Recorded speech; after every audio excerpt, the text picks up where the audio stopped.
Hey. Okay, last week I was complaining about how hot it was and I was sweating and now it's cold. It's literally April 7th and it's cold. Like, I think I need the weather to just make up its mind because it's really infuriating me. Now, granted, I got a call. I literally sit down to record this podcast. Ring, ring, ring, phone's ringing. My phone's recording. So I need to answer it because I'm like, okay, well, I can't, blah, blah, blah, blah. And I know my car's in the shop today. I left it at the shop last night. And so I'm expecting a call. Guess what? It's the auto place. They were just calling to let me know they got to check my car out this morning, yada, yada, yada. They tried a couple things, yada, yada, yada. But ultimately, I'm going to need to replace the this, the that, the this, the that, and it'll be $1,700. So yeah, I'm not really happy about that. I'm not really excited about that. But let me tell you guys a little story because last January, so what is that, a year and 3 months ago, I was working at the mall. I had a store in the mall. Rip that. And one time I was working the late night shift. I get off at 9 or whatever time the mall closed, then walk to my car and the lights are on and I'm like, that's weird. And I try to click my button. Nothing's working. The horn's not going off. The alarm's not going off. Nothing. And I was like, wait, this is so weird. What is going on? And I kind of cautiously approach because I'm like, is that not my car? Did I park somewhere else and actually forget? And so I'm slowly walking up. Right when I get a little close, this Kia Soul that's next to it speeds away. And I was like, that was weird. Whatever. I go to my car and I'm like, did I forget to lock it? Stupid me. I open it. I forgot to lock it. No. I didn't forget to lock it. Someone broke into it. Somebody broke the back passenger, small little window, which is actually more expensive to fix than the windows that move. Because I don't know why. But somebody broke that back passenger window, so I didn't see it at first. And then I look at my dash, my whole dash is pulled out, okay? So somebody tried to hotwire and steal my car. I don't know why they want my car. It's not a nice car or anything, but Kias are apparently easy to steal. I have a Kia. And yeah. Carry on. I proceed to have a literal mental breakdown in the middle of this parking lot. I'm like, what do? I call my dad, and he's like, call the cops, first of all, and go back inside. Don't stay in there. And I was like, no, you're so right. You're so right. Let me call the police. The police, hello, 911, blah, blah, blah, blah. Someone broke into my car. I'm standing alone in the middle of the parking lot at the Mall of Louisiana. Police didn't help. And they were like, actually, someone called this in 5 minutes ago, while it was actively happening. We had police there. They were just in the wrong parking lot. They'll be there in a second. So I was like, okay, perfect. I'll wait right here. Police come and they're like, oh my God, blah, blah, blah. They're like, we're really hopeful we're going to find them. And I'm like, oh, great. They never found them. I never even heard back from them. They took fingerprints and everything. And basically I was just left to fix my own car myself. So I got it towed that night because it wasn't drivable because the whole ignition was messed up. So yeah, I take it to the shop. It's there for a while. I have to get a rental car. I have to pay for a rental car. My insurance paid for some of the rental car, I'm pretty sure. But long story short, we find out that the people that took my car were in an armed robbery that night and needed a getaway car. So not only were they thieves, they were armed. I basically walked up on them doing it. They fled right as I was walking up. So that could have been really bad if I had walked up faster. And I never heard anything back. The police literally never even contacted me. Our sweet little mall cop that we were friends with was like, give me the case number. I'm going to look into it for you. And he couldn't even find anything because I don't even think they did anything. Whatever. But the problem is I have bad car insurance. I have bad health insurance. I have bad car insurance. All of it's bad. And my deductible, not deductible. I think it's called a deductible. My deductible is $1,000. So anytime I have anything happen to my car, I have to pay a minimum of $1,000 before insurance does anything. Annoying, right? Very annoying. Not even just a yearly deductible. It's a per accident deductible. So literally someone came to my car, broke into it, and I have to pay out of pocket for everything. Insurance does not pay. Make it make sense. I was very infuriated by that. So let me loop it back. I'm getting off topic here. That's my little car break-in story. That happened a year and 3 months ago, okay? I had to pay $1,000. I screamed and cried and moaned and literally, because I didn't have the money to pay it. And literally I was so depressed. This was just one thing adding on to another of me just being depressed and stressed out about money and feeling I can never get ahead because I'm constantly falling behind. And that basically just happened to me today. What do you mean? My AC went out in my car by no fault of my own. I have to pay $1,700 to fix my AC. And guess what? It's cold today, but it'll be probably 90 degrees tomorrow and it's almost summer. So talk about the worst timing for this to possibly happen. Do I have the money to pay it? No, because guess what? I also just got alerted that I'll have to pay almost $10,000 in taxes. This actually isn't the episode I talk about finances, but I guess I'm just spilling my personal finances today. Yeah, so all in 1 week, I have to pay $10,000 in taxes. I don't know the final number yet, but it's going to be around that. 1,700 to get my car fixed, which I'm trying to decide if it's like, should I just like suck it up and not have AC in my car during the summer? Like, I'm going to have to get it fixed eventually. So, like, do I just put it on my credit card now and get it over with? You know what I mean? And I lost a big brand deal. I think I talked about that last week. But it's just like one thing after another. And you guys, the way that like I think I'm just so mentally unstable with like obviously like the grief of it all that like this literally you would think that like nothing happened to me. You would think I did not just get the news that I have to pay like so much money this week that I don't have, by the way, mind you. But yeah, I just like, I couldn't care less. I think I'm just like numb to everything. And it's just a very stark difference from where I was like literally 360 days ago when I had a mental breakdown and like almost lost my, actually, I did lose my shit. Let's be honest. When I had to pay $1,000 for my car. Stark difference. Stark difference. And I don't know if I should be concerned or just happy that I'm not stressing about my car, you know? Because you know what? Life goes on. You know what else is going on? The Crescent City Classic 10K that I'm running in honor of Claire is literally in less than 2 weeks. And I have never been worse on my training plan. Let me get a sip of coffee. Oh my God, I just splashed it everywhere. Shit. Anyways, never been worse on my training plan. I like run when I feel like it. And then if I'm running, I maybe do 2 miles. Girl, you're running 6 miles in 2 weeks. Can we get it going? Can we get on like the training plan again? I was doing my little like Nike Run Club thing. It was an 8-week plan, I believe. And I had 10 weeks until the race. So I had 2 weeks basically that I would be able to like free train before the race. That didn't happen. I got so behind on the Nike Run Club app that I'm actually 2 weeks behind now. Make that make sense.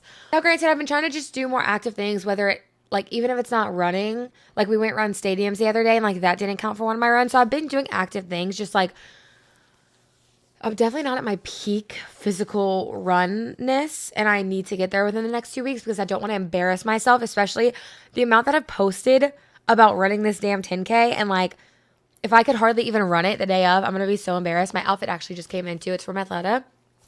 Because I got PR from them around Christmas and I actually loved how it fit. So I was like, let me just look on their site to see if they have a yellow workout set. Because like yellow was like Claire's color. Like, and like I think the little tanks we ordered have yellow in them or something. I don't know. So I got the yellow leggings and the yellow sports bra. And then I have like a white tank top that says like Claire's Bears on it that I'm going to run in. And the yellow, it's like a very light color yellow. And it might not be the most flattering on my cellulite thighs. But it's in the name of fashion, and I just have to ignore the body of it all, you know? Cause they're like, they're English. They're not like see-through. They're just like, you know, like the waistband, it's like double lined. So it's like a darker yellow where like the legging part is like not double lined. So it's a little lighter. So it looks see-through, but it's not see-through. Does that make sense? What's on my notes? Oh, I was like big talk last week about taxes and put the money aside, blah, blah, blah, blah. So I think somewhere along the line, I got confused with my savings account being my tax money. And I'm like, oh my God, I have so much in savings. I could use it for tuition. I could do this. I could do that. No, girl, that's supposed to be your money for your taxes. So that's why I screwed myself over. So I'm dabbling into the idea of having just like 30 accounts and each one is a different thing. Not 30, but like I would have 3. I'd basically have my checking, my taxes savings, and my actual savings, you know? Because I feel like that's how I fix this problem of me owing $10,000 in taxes and not having the money to pay it, you know? We're figuring it out. I'm not even worried about it, quite honestly. I'm just living life, you know? Anyways, okay, so this is the tea. I feel like 10 minutes in, we could talk about like things that I don't want everybody to know. I mentioned it in my Get Ready With Me, actually, but like, I'm scared to talk about it because I don't want it to mess me up job-wise. But long story short, oh my God, I'm just telling all the stories today. Long story short, about like a year and a half, whatever ago, I was on a photo shoot for Queen of Sparkles, and I was telling the girls how I was moving to Austin, blah, blah, blah. Like, it was a very light plan at the time, but I was like, my goal is to move to Austin within the next year. Or 2, whatever. And they were like, oh my gosh, you need to look up this agency. I don't know if I should say the name. You need to look up this agency. It's literally such your vibe. Like, it's basically 50 of you working at this marketing agency. And it's so cute. And I look at them on Instagram and I was obsessed. So I followed them ever since. And have just like kept up. I like introduced myself to them, said like, hey, like I'm moving to Austin in 2025. Like my name's Emily, blah, blah, blah. Just wanted to introduce myself. They were like, thanks for introducing yourself, but we're not hiring right now. And I was like, okay, totally get it. Like I don't need a job right now yet. Still in school. I'm still in Louisiana. And I was like, in the back of my mind, I was like, okay, if the universe loved me, there would be like a perfect lineup of timing with like them hiring, and they don't hire very often, and me moving to Austin, and the universe aligned, kind of. So basically, they're hiring right now. They posted it this week. I literally spent all weekend like making a portfolio, perfected my resume. I emailed it to them last night, I think. And I'm so nervous about it, honestly, because like, not to be dramatic, but it's my dream job. And it would be like the literal, just like perfect job for me. Does that make sense? And it's like, how do you portray like yourself and your personality and your work ethic over like a piece of paper? I tried my best. So like, I'm just hoping I at least get an interview to like let me talk to them. Let me talk to y'all. You know what I mean? So I spent all weekend doing that. I'm really nervous about it. And I just hope that they don't see like all my like Baton Rouge stuff on like Instagram as like, oh, she doesn't live here. Like, let's just like not even pay mind to her, because technically it's April like 7th right now.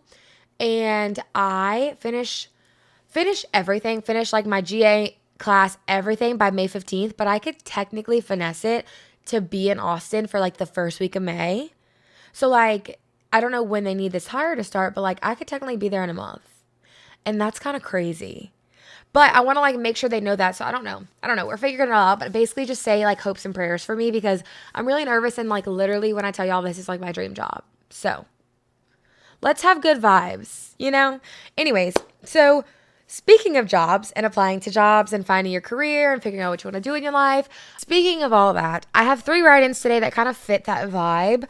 And I figured it would be a good time to talk about it, since I'm literally actively applying to jobs and starting to get really nervous about money and paying rent and all this in a new city that's kind of expensive. So let's get into it, shall we? Let me take a sip of my coffee. I've been drinking coffee again because I'm my most productive but unwell self when on caffeine. And like, you know what? I just need to get through it these days, you know? So that's what we're doing. Anyways, so I'm about to graduate in the fall and head to law school. I got accepted into a school in Baton Rouge and New Orleans. It would make more financial sense to go to school in Baton Rouge, since my living would be free and I could still babysit and make money on the side. However, I feel like if I don't get out of Baton Rouge for school, I will never leave. I'm super conflicted because I feel like the most financially smart choice would be staying here, but I am so worried about never getting to leave this city and have new experiences. Both schools are great and I'd be happy to attend either, but that's just the one thing holding me back. I need advice. So, I'm biased on 2 regards. I know who wrote this in and I know what decision she made, and I'm actually going to contradict that decision simply for the fact that my second bias is move out of the town. You know, simply because that's the phase I'm in right now, blah, blah, blah, blah. We'll get it more into that later, but I just want you to guys to know I'm a little biased. Oh my God, I think the caffeine's hitting and it's making me like stutter because I'm trying to talk so fast, you know? Okay, so I actually gave her advice like in real life. So this is just kind of funny that like we're talking about it on the podcast now. But basically what I explained to her, like, so obviously probably LSU Law School and what's the one in New Orleans? I don't know. We'll just call it New Orleans Law School. So LSU, like you went there for your undergrad. You've been here. You know Baton Rouge, whatever. I have come to the realization recently that like, let's say I didn't want to move out of Louisiana, but I wanted something new. New Orleans is like actually like a pretty cool city. I mean, if you like ignore like the crime rates and everything, which I think holds a lot of people back, but like think about it, like I grew up like going to New Orleans, but I don't know New Orleans. There's still so many new things that like I've never done, I've never seen.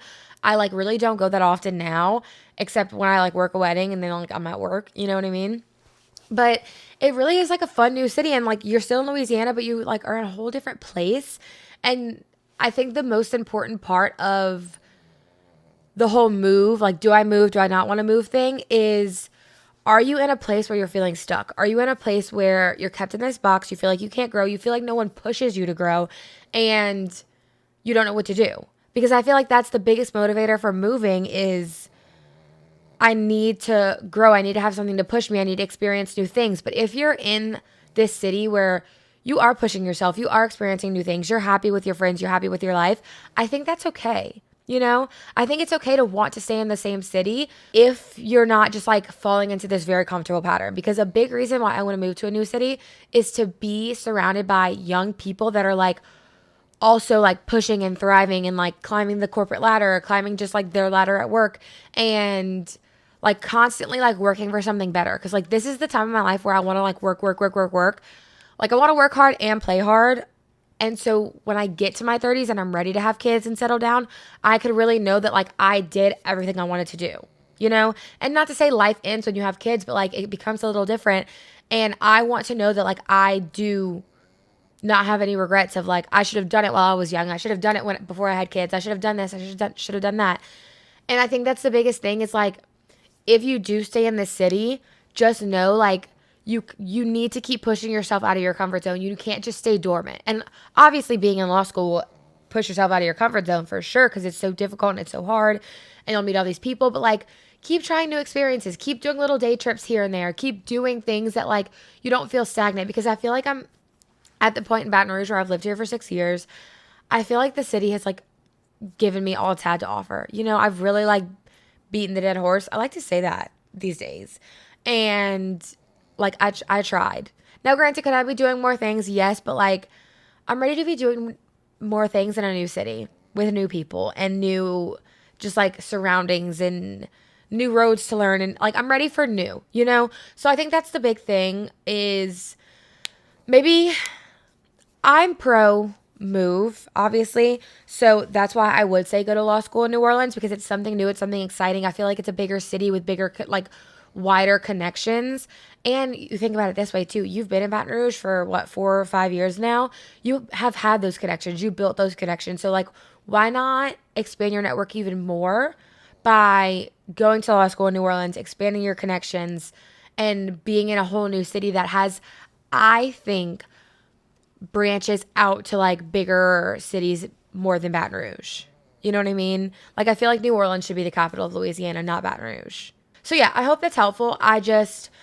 If you do stay here, don't put yourself in that box. Don't let yourself get caught in that box. And really just push yourself to do more and push yourself to have fun. And then also save money. Because if you're doing the financial choice, make sure you're like getting something for your future out of it. Like put money into savings, all that good stuff, you know? Anyways, next one. I graduated this past December with a bachelor's degree in fashion merchandising. I currently am working full-time at a boutique in Baton Rouge. Finding any job with fashion was so hard and I'm struggling so much with adult life, especially since living in a college town. Kind of toying with the idea of going back to school to get my master's simply because I'm not ready for adult life, LOL. How are you liking going back to school? Do you think it actually is beneficial or would it be a waste considering I would just be going to prolong adult life? Okay, so I talked about this a little, I don't know on what episode, but I'm in grad school right now. I'm getting my MBA. And one of the reasons that I went back to school was so that I could buy myself a little more time. Now, I think the MBA will very much benefit me, especially with like my small business background and just the fact that I could see myself doing like business consulting one day. An MBA really helps with that because it's given me almost a wider perspective on like I'm taking law classes, I'm taking finance classes, I'm taking all these like higher level classes than I did in my business minor. And I think it just helps me A, have the confidence more and B, round out my knowledge about just like business. You know, it's a very vast and confusing place because there's so many facets of it.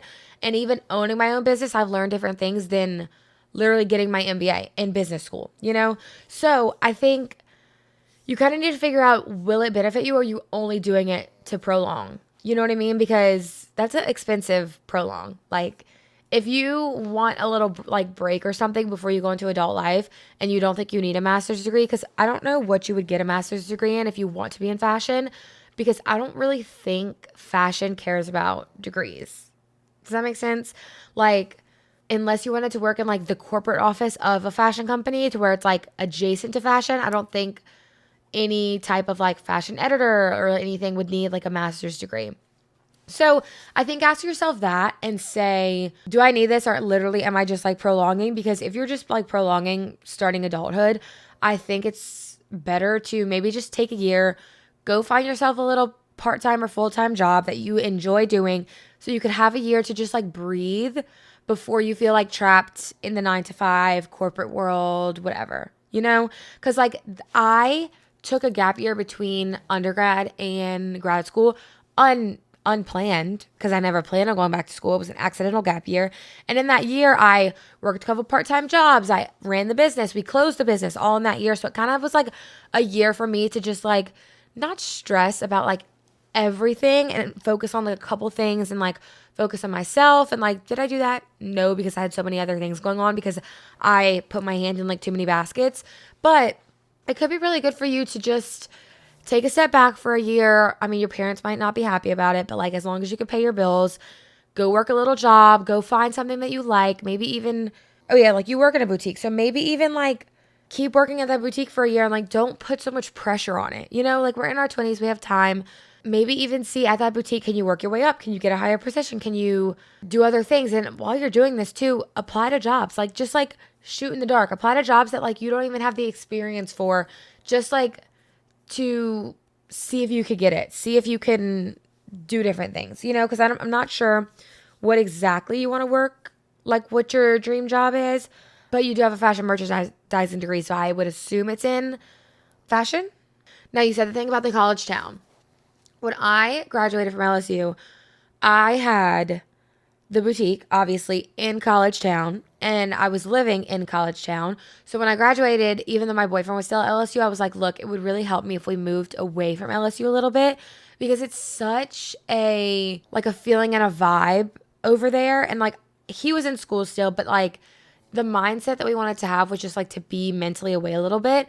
So yes, you might work in the college part of town and you might have just finished school in the college part of town, but maybe even look into moving away from the college town a little bit because he kind of helped me and my boyfriend like distinctly separate and like start to feel like we're like adults. And like we started going to different restaurants and different bars and things like that. And like we still go out there and like go to that side of town, but it's different because you are working, living, breathing in the college town of it all and you're constantly surrounded by college students.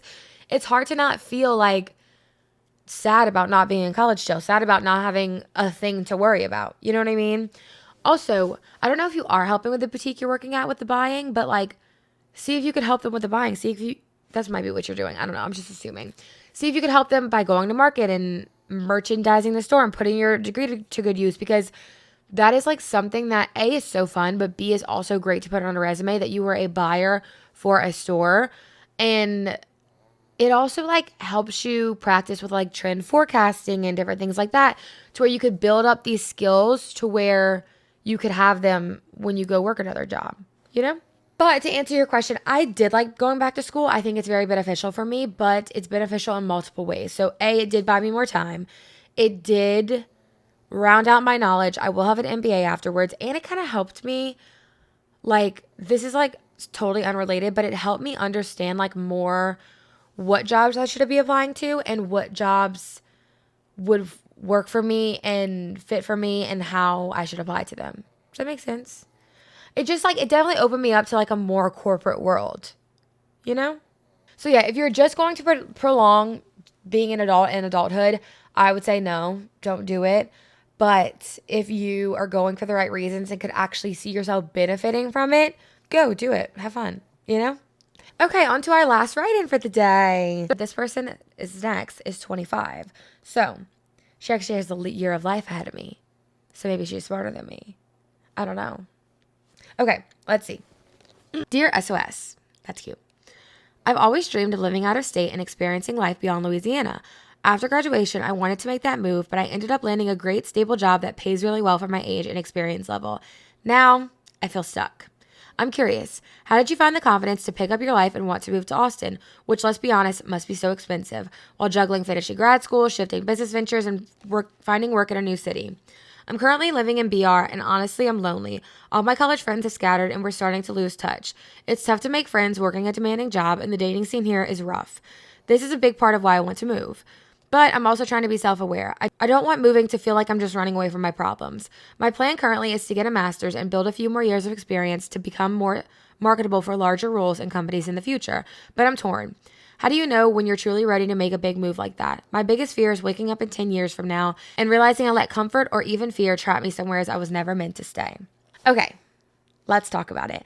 Because making the decision to move took a very long time. When I tell you guys, I started talking about moving my freshman year of college.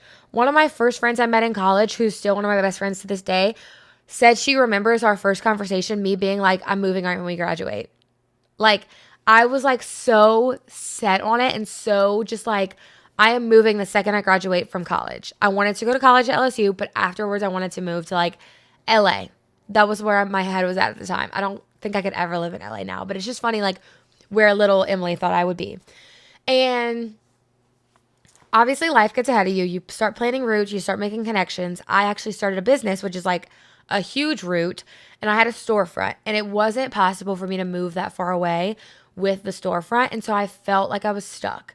And so I was like constantly, I feel like almost resenting the storefront for like keeping me here, because in one breath, it was like my biggest dream and my biggest like goal that I've wanted forever coming true and like being real in a reality. And I loved the store so much, and I loved all the people that like I met through the store, but I had this resentment towards it because I was like, this is what's keeping me here.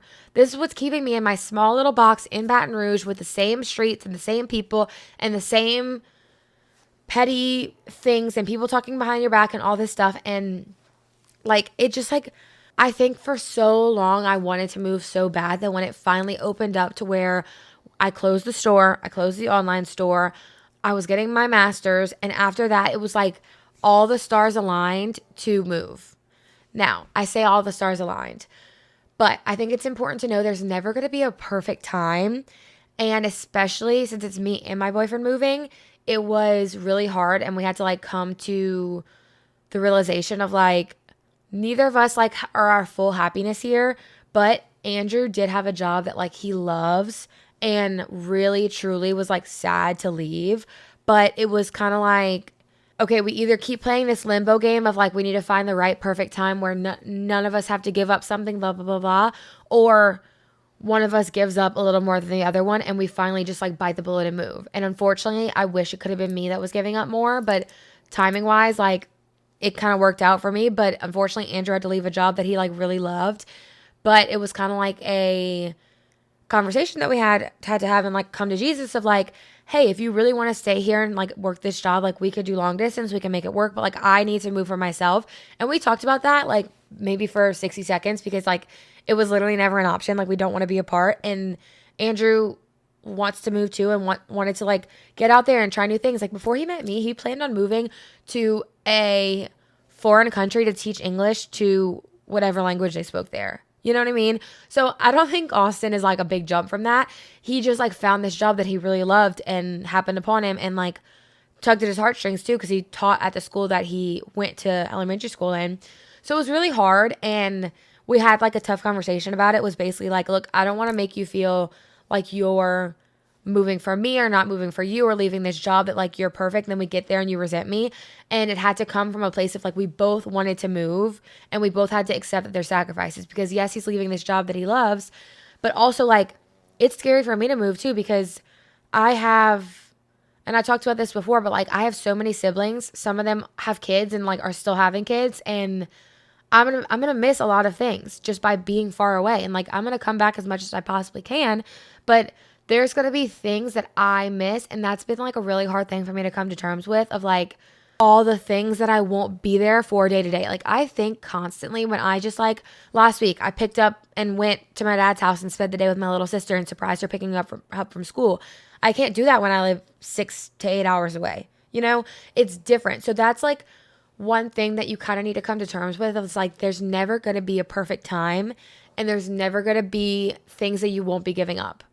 But you have to acknowledge that the things you're giving up are worth, not are worth, like it's not like missing out on my family events are worth this new experience for me, but like there has to be some give and take, and there has to be some selfishness in your life of, I need to do this for me and I need to do this while I'm young, because I won't be able to do it when I have kids and a family. I can't just like pick them up and move when I'm 40 years old, you know? So it's kind of like a delicate balance of weighing out like these new experiences versus what you'll be giving up. And it sucks because you do have a great job that you do make a great pay at, and you're in a good spot, but like in the same breath, you're already not happy because you already are having the second thoughts of wanting to move, you know? So I don't think just keeping yourself here because you have this great job and because you have this stable paycheck would be beneficial to anyone, especially yourself, when you have a curiosity of what's out there and what you can experience in other places, you know? Because I feel like once you have that curiosity, it never goes away. It just becomes a regret instead of an action and a move, you know? And I'll be completely honest, a big part of what pushed me to actually say I'm moving, like we're doing it, was my friend passing away, because she did that. Like I literally watched it with my own eyes. Me and her went surprise our friend in Tampa for her graduation, and I watched it with my own eyes. She fell in love with this city. You know, she fell in love and she was like, I want to move here. And within 2 weeks, 3 weeks, or like a month, whatever, I don't know the timeline. And with like literally in such a short amount of time, she found a new job, quit her job, found an apartment with our friend that lived there, and moved to a brand new city. She wasn't scared. She wasn't worried about like what would happen. She truly just like embodied like what your 20s should be, and fell in love with the city and moved there. And literally, I'm so glad she did, because she had like such a happy like last year of her life. You know, obviously we didn't know what would happen now, but that was a big part of like, why am I scared? Why am I scared to move away? Why am I scared to do the things that I've wanted to do for years, forever? Like I've wanted to move. And why am I making excuse after excuse after excuse when I watched my friend firsthand just do it and live her best life? And thank God she did. What if she didn't? You know, what if she didn't? And so that has definitely been a big pusher for me, but I think I would have done it eventually. And I hope I would have done it eventually, even without that happening, because like, this is something that I want. And you said yourself, like you wanted to move and you wanted to get out since you were in school, and you planned to do this once you graduated, but you got that job. And that's the thing, is like, I'm self-aware to know like if I got like money, like a really good stable paycheck, because I've never had one of those. We've talked about this. And it was here, I don't know if I would be strong enough to like quit that stable job and move, because let's say 6 months down the line, you're struggling to pay your rent. You're like, damn it, I should have just like kept that stable job and never moved. So you really have to be in the right mindset to, if all shit hits the fan, when you're 6 months down the line and can't pay your rent. My dog just like disappeared in the covers. I was kind of confused where she went. But if you're 6 months down the line and can't pay your rent, you need to be stable enough in your decision to be like, no, but this is what I'm doing to make myself happy. And if all shit hits the fan in a couple months, I'll go back home. But at least I tried it. You know, you have to get to that point within yourself of you're not going to hold it over your own head. Does that make sense? Obviously, I'm going through a lot right now, just like emotionally, and I have school, and I have just a lot. We won't get into that, but I have a lot going on. And so on top of that, finding apartments and kind of like closing out my life here, it hasn't gotten to the thick of it yet. So I'll share as like it starts getting more and more real, but like I'm still possibly 2 months out, maybe 1 month if I get that job I was talking about earlier. But it's kind of like a just day by day thing, you know? And like my family is like upset that I'm moving. They're happy, but like it's sad, you know, because they love me and they want to see me all the time. And like, but you have to frame it in the way of it's this new city that your family gets to experience too, because they get to come visit you, you know? I know you didn't even mention anything about family, but like that was a big thing that's been holding me back and like is still in the back of my head. So that's why I'm like touching on it. But I think I spoke about this a little bit in my friendship episode, but after college, friendships is really hard. You know, like you are in school for like 20 years of your life, or 24, whatever it is. Like when you graduate, 23 years of your life. And like all of a sudden, all your routines are different. You're expected to just like continue with life, but your whole life has changed. This is the first time in your life that you're not like forced to see your friends every day or like live 2 minutes from each other. So it's very hard to keep up with those friendships. And like, I think everyone goes through this after college. And a big thing about me is like, I get in my head about friendships. So like for a while, I didn't feel like people would think I'm as close to them as I thought. Does that make sense? So like there would be like friends where like I would feel like we're really close and like want to FaceTime them and want to call them, but like I always got scared. Like, what if they don't think we're as close and they think it's weird that I'm FaceTiming them? What if they think it's weird that I'm like randomly texting them to hang out one on one? And that was a big thing I had to overcome after college, because you're so used to hanging out with people in like a huge group that fostering and building those one-on-one friendships, it's a little scary at first because you're putting yourself out there and you're being vulnerable to say to this person like, hey, I think we're really good friends, but like, what if they don't think that? What if I get rejected? So that was a large part of what I have realized literally in the past year. You can lose anybody at any time. Why am I even scared? Like, if they don't want to be friends with me, I'll get that vibe. But like, why am I scared of the rejection that's not even happening, that doesn't even exist? So I've given up on that fear, and I've started FaceTime with my friends that live far away to catch up with them. I've started like not caring like about the rejection, because why would they reject me? We're friends. I just like, I get in my head about it of like, oh, they're gonna think I'm weird if I just FaceTime them out of the blue. Once you get that first FaceTime out of the way and you'll actually chat, and we ended up chatting for like all the friends I've called, we ended up chatting for like 30 minutes to an hour because we have so much to talk about. And once you get that first call out the way, like, it's so much better. So that's one of my biggest tips for people going through like friendships post college, because you are going to be apart and you are going to be in different phases of your life. And as long as you can support each other in those phases, keep that friendship, because friendships are so valuable, especially when you feel like it's like one of your forever friends. You know, don't get in your head. Make it a point to reach out and make it a point to keep that relationship strong. And it's a two-way street. They need to also put in effort to that relationship as well, you know? You said you were trying to be self-aware and that you don't want to be running away from your problems, but I don't think it's running away from your problems. I think it's just like having fun in your 20s, you know? I really don't think it's running away from your problems. And think about all the boys that are in like a new city. I wonder what city you're thinking.